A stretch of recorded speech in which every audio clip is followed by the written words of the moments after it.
Everyone, मैं doctor आकृति गुप्ता। आज हम देखेंगे कि क्रेनियल नर्व एग्जामिनेशन फर्स्ट जो कि ऑल्फैक्टरी नर्व होती है उसको कैसे एग्जामिन करते हैं। Before starting examination of the first cranial nerve और describing first cranial nerve, I want to talk to you one more thing that जो भी आपको क्लिनिकल एग्जामिनेशन होता है आजकल वो ऑस्की या ऑस्पी के फॉर्म में लिया जाता है, जिसमें आपको आपका प्रैक्टिकल नॉलेज या क्लिनिकल एग्जामिनेशन की जो प्रोसेस है वो आपकी क्या है उसको चेक किया जाता है रादर देन आपका नॉलेज। तो आपको उसकी जो भी प्रोसीजर होती है उसके सारे स्टेप्स होते हैं उसको स्टेप बाय स्टेप फॉलो करने होते हैं और ईच स्टेप इंपॉर्टेंट होता है जिसके आपको ईच स्टेप के मार्क्स होते हैं। तो आपको उस पर ध्यान देना है कि कोई भी स्टेप मिस नहीं होना चाहिए। और स्टार्ट करने से पहले एग्जामिनेशन आपको हमेशा पेशेंट की कंसेंट लेना इंपॉर्टेंट है, जो कि आपको ऑस्की में देखा जाता है। नंबर 2, आपने जो एग्जामिन जिसको आप कर रहे हो सब्जेक्ट को, उसको आपको सारी प्रोसीजर है उसको समझाना होता है। आफ्टर दैट आपको स्टेप की जो प्रोसीजर है वो वन बाय वन फॉलो करना है। देन आपको फिर उसका वाइवा होता है। वाइवा से रिलेटेड आपको क्वेश्चंस जो भी आप एग्जामिनेशन है उसका से रिलेटेड आपको उसके वाइवा के क्वेश्चन पूछे जाते हैं। तो आज मैं आपको सारे जो भी क्रेनियल नर्व एग्जामिनेशन है, स्पेशली जो फर्स्ट क्रेनियल नर्व एग्जामिनेशन है वो आज मैं आपको बताऊंगी, including viva and ऑस्की related questions.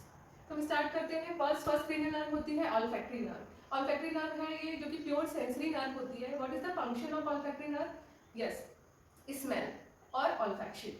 तो यदि ये क्रेनियल नर्व अफेक्ट होती है तो हमारा loss of function of smell हो जाता है। क्या सिग्निफिकेंस है कि हम जो फर्स्ट क्रेनियल नर्व है उसका एग्जामिनेशन करते हैं? तो इसका सिग्निफिकेंस ये है कि जो भी पाथवे है रिलेटेड टू द स्मेल, उस पाथवे में कहीं पे भी इंजरी हो रही है, स्पेशली यदि हेड इंजरी है या पाथवे जो भी है उसमें कहीं ऑब्स्ट्रक्शन है, कहीं पे ट्यूमर है या हेड इंजरी में पर्टिकुलरली ये जो पाथवे का कोई पार्ट इंजर्ड हो गया है या फिर कोई ऑर्गेनिक डिजीज है जिसकी वजह से ये नर्व अफेक्टेड हो रही है, इसकी वजह से हमको कुछ सिम्टम्स मिलेंगे। तो हमें स्पेशली स्मेल जो है सेंसेशन वो ऑल्टर हो जाती है, इसलिए हम फर्स्ट क्रेनियल नर्व को एग्जामिन करते हैं। तो क्या इफेक्ट होता है? यदि अफेक्ट होती है तो हमारा सेंस जो है वो लॉस हो जाता है, that is loss of smell sensation known as anosmia. तो ये कब होता है एनोस्मिया? पहले हम देखते हैं कि स्मेल पाथवे क्या है, फिर हम डिस्कस करेंगे कि क्या होगा। तो स्मेल पाथवे में जो नेजल म्यूकोसा होती है उसमें रिसेप्टर सेल्स होती हैं। नेजल म्यूकोसा में वो रिसेप्टर सेल्स जो होते हैं, जो भी आप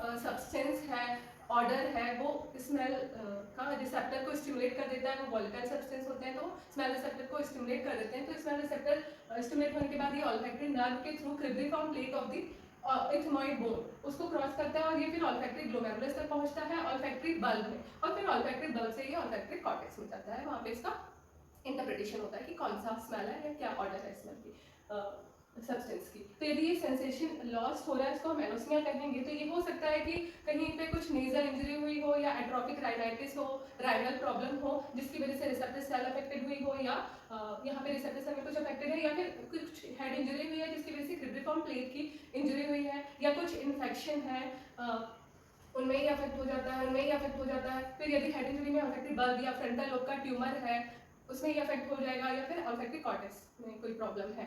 और कुछ इन्फेक्शन होते हैं जैसे कि मेनिंजाइटिस है, उसमें भी आपको स्मेल सेंसेशन अफेक्टेड होगा। और कुछ सब्सटेंस होते हैं जैसे कि जिंक की डेफिशिएंसी से भी आपको स्मेल सेंसेशन ऑल्टर मिलता है। कुछ हिस्टीरिया की कंडीशन भी होती है जिसमें कि पेशेंट हिस्टीरिक होता है फॉर दी स्मेल सेंसेशन। फिर हाइपोस्मिया जिसमें कि रिड्यूस सेंसेशन ऑफ स्मेल मिलता है। रिड्यूस सेंसेशन ऑफ स्मेल यदि इसमें ऑल्फैक्टरी नर्व के पाथवे में ही कुछ ऐसी सेंसेशन है कि सेंसेशन तो है लेकिन वो रिड्यूस हो गए। फिर पैरोस्मिया जिसमें परवर्टेड स्मेल है, मे बी सब्सटेंस जो है वो डिफरेंट है लेकिन वो सब्जेक्ट उसको डिफरेंट स्मेल कर रहा है, उसको हम पैरोस्मिया कहते हैं। ये कुछ साइकेट्रिक इलनेस जैसे डिप्रेशन में मिल सकता है, वैसे तो ये रेयर होता है, कुछ कंडीशन में मिल सकता है। प्रेगनेंसी की कंडीशन में भी कई बार पैरोस्मिया या हाइपोस्मिया मिलता है, और कई बार इसमें इंक्रीज सेंस ऑफ स्मेल भी मिलता है। प्रेगनेंसी की कंडीशन में particularly increase sense of smell जो है वो एड्रेनल इनसफिशिएंसी में मिलता है।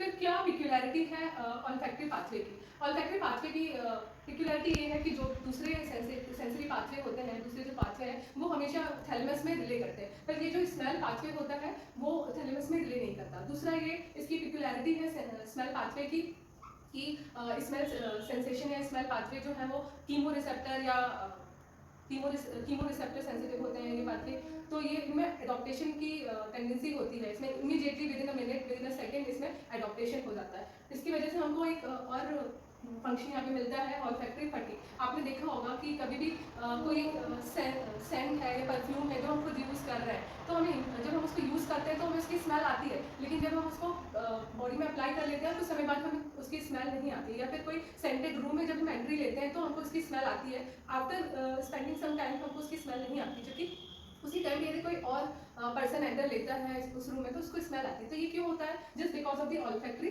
फटीग, क्योंकि उसकी वजह से क्या है कि जो एक सीएनजी रिसेप्टर होते हैं वो एक्टिवेट हो जाते हैं, जिसकी वजह से ऑल्फैक्टरी फटीग होता है। तो that is about the viva question related to the olfaction. अब हम देखते हैं कि हम ऑल्फैक्टरी नर्व को कैसे एग्जामिन करते हैं। क्रेनियल नर्व फर्स्ट एग्जामिनेशन के लिए हमको स्मेल चेक करने के लिए सबसे पहले हमको पेशेंट की कंसेंट लेना होती है। क्या मैं आपकी नोज टेस्ट कर सकती हूँ? Yes. हमें उसकी कंसेंट लेना है, उसके बाद हमको उसकी टेस्ट प्रोसीजर उसको समझाना है कि मैं आपको अपनी दोनों ही आईज क्लोज करना है और एक नॉस्ट्रिल को इस तरीके से क्लोज करना है।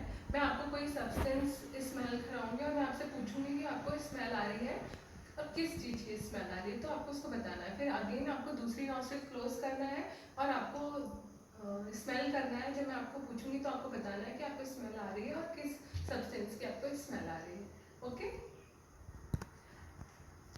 हमको ये बात का ध्यान रखना है कि हम जो भी सब्सटेंस यूज़ कर रहे हैं स्मेल के लिए, वो सब्सटेंस जो है वो पेशेंट के लिए फैमिलियर होना चाहिए। हमें कोई भी ऐसा सब्सटेंस यूज़ नहीं करना है जिसकी स्मेल सब्जेक्ट ने पहले ना ली हो। और दूसरा, हमको कोई भी irritant substance like ammonia use नहीं करना होता है, क्योंकि जो इरिटेंट सब्सटेंस होते हैं वो cranial nerve fifth trigeminal nerve को भी स्टिमुलेट कर देते हैं। तो हमको कोई भी इरिटेंट सब्सटेंस लाइक अमोनिया को यूज़ नहीं करना होता है।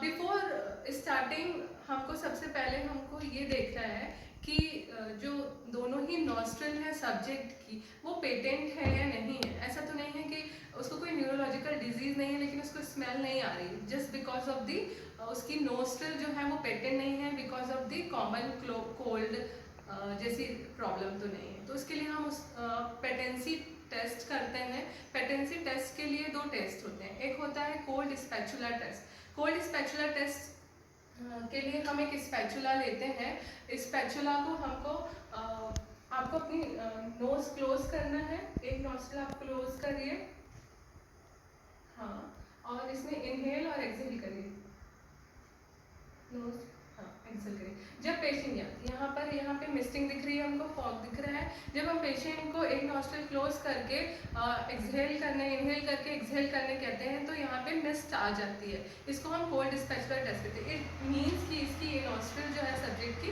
वो पेटेंट है। फिर अगेन हम उसको दूसरी नॉस्ट्रिल क्लोज करने कहते हैं। दूसरी नॉस्ट्रिल क्लोज करिए, इनहेल करके एक्सहेल करिए,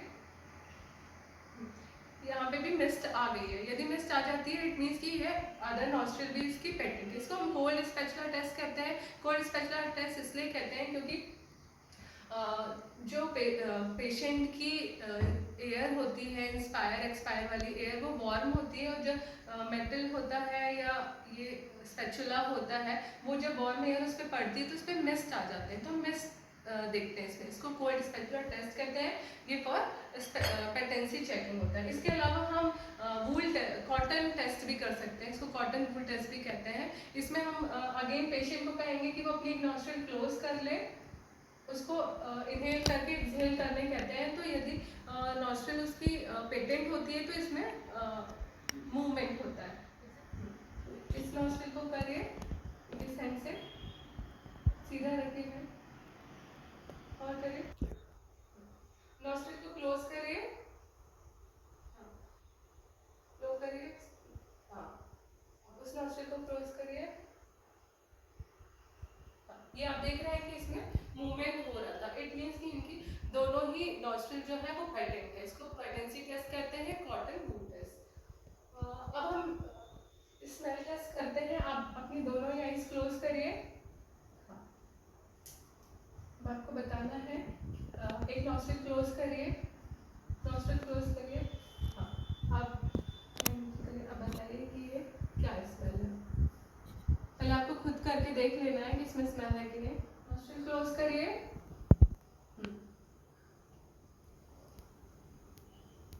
क्या स्मेल है? क्लोराइड।